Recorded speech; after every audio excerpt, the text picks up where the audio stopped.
其實咧直播咧好得意，其實直播已經有咗好耐嘅。中國大陸咧做直播比較早啲啦，係咪啊？始早啦。大家知道一場雙十一或者一場直播都過億啦，10億添啊好似。咁所以喺香港做直播咧就未曾叫做入流。當然好多直播主都一場做幾百萬啦，都寥寥可數，即係都有好多人做緊。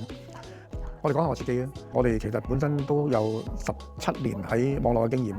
我哋喺直播界嚟講，其實幫好多商家做，但係我哋唔係同一般嘅直播主咁樣去不斷喺度賣貨賣零售，反而我哋唔係，我哋會做幫好多商家做。點解咧？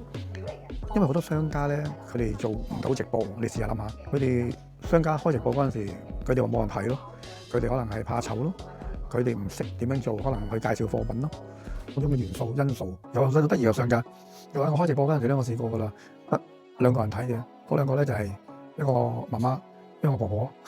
佢得2個人睇，就呢2個人睇咯。咁結果就係越開就越冇信心，咁越冇信心就繼續唔開啦。咁所以，但係佢哋知道喺市場上直播真係可以賣到貨咁樣。咁好多人都會諗下，不如我揾直播博主或者揾 KOL 去幫手開啦咁樣。咁開咗之後，咁係唔係真係能夠賣到衫、賣到貨或者賣到產品咧？甚至乎可以推廣到我公司嘅產品做銷售咧咁樣，其實係可以嘅。不過重點就係好多商家中小企啦，我哋唔係真係能夠由0開始去到1，未做過，唔識，冇盲公竹，唔知點樣可以入手，係咪應該去喺 Facebook 度揾對方，跟住話要開直播咧？有啲人試過嘅，有啲中小企話俾我試過，但係佢收我嘅價錢亦都貴，但係我又唔知點樣開口，唔知點樣做，唔知點樣可以去到做第一步咯，樣都唔知咁樣。咁所以其實喺香港嚟講，有某部分嘅商家都已經接觸過直播，都受咗個紅利出嚟嘅，可能直播場賣到啦，我做到幾廿萬喎。例如我講美容為例，好多美容而家都唔係好多，都唔係好多嘅。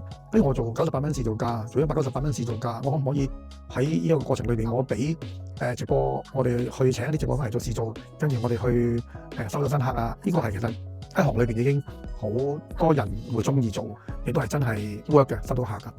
咁所以其實直播咧，大家中小企嘅老闆嚟講係需要，必要做。唔做嘅話就你嘅對手做。咁但係點樣到開始第一步咧？咁點先能夠啱啱開始嘅情況底下去揾得啱咧？